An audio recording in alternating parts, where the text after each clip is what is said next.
दिनै बिटिआरनि कक्लाबारि उफ्रा बिसायख'थिनि फोसावदिं मेला जोबथा सान 22 नं कक्लाबारि बियाबनि उफ्रा बिसायख'थिनि भट होनाया गेजेराव खालि साननैसोल'सै बिनिनो गेजेराव गासैबो राजखान्थि हान्जाया गावबा गावनि हान्जाखौ गोख्रों आरो देरहाहोनांगौनि सार्थआव गोबां खामानि मावनायखौबो नुनो मोनगासिनो दं। बिपिएफ दोलोआबो दिनै बिपिएफ दोलोखौ देरहासार खालामनानै सरकारखौ लाबोफिननो थाखाय कक्लाबारि ब्लक कमिटि हान्जाया बाइक रेलि लादों। 22 नं कक्लाबारि बियाबनि बिपिएफ दोलोनि बिजाथि शंकर बसुमतारी बिथाङा फैबाय थानाय समाव 28 निफ्राय 30,000 भट मोननानै देरहागोनखौ रोखा फोरमायो। जोबथा बिसायख'थि फोसावदिंनायजों लोब्बा लानानै दिनै जोङो बे जोबथा फोसावदिंनाय सानाव बाइक रेलि लादों। रायजो राजानो जोङो मोनसे सांग्रांथि लाबोनायनि थांखिजों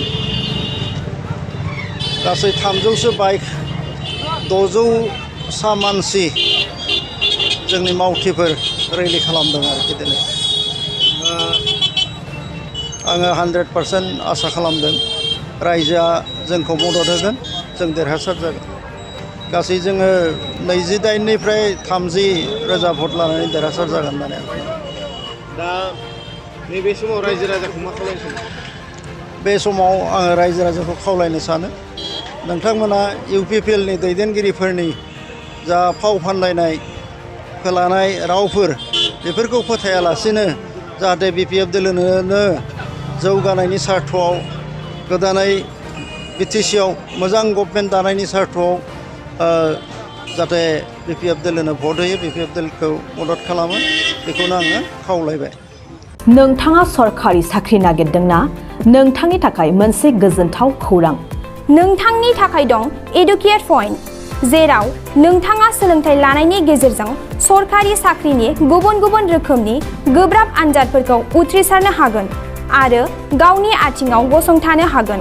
बे एडुकेट पइन्टआव नोंथांमोना SSC, bank PO, bank clerk, bank SO, UPSC, FSC, defence, railway, state insurance, AAO, ADO एसिस्टेन्टजों लोगोसे स्टेट लेभेल जब आरो माखासे सरकारि साख्रिनि आनजादाव गोनांथि जानाय आयदाफोराव सोलोंथाइ लानो हागोन। मख'नो गोनांदि बे सोलोंसालियाव साख्रिनिल' नङा, बेयाव एमबिए आरो सैनिक स्कुल बायदियाव एडमिशननि थाखाय एन्ट्रेन्स होनो थाखायबो सोलोंथाइ लानो हागोन। बे सोलोंसालियाव गाहाम थाखो खथानि सुबिदा दं आरो सम मथे नोंथांनि सोलोंथाइखौ बे सोलोंसालियाव होनाय जागोन। बेखौबो मिथिनांगोन दि बे एडुकेट पइन्टआव सोलोंथाइ लानानै बावैसो 2021-22 इं मायथाइनि एसएससि जिडिनि आनजादाव गासै 11 सा सोलोंसाफोरा उथ्रिसारनो हादों। बारा नङा, गासै 15,000 रांजोंनो नोंथाङा बे सोलोंसालियाव 6 दानसिम सोलोंथाइखौ लानो हागोन। बे सोलोंसालिया क'क्राझार, बरपेटा रड, गवालपारा आरो बङाइगावआवबो दं।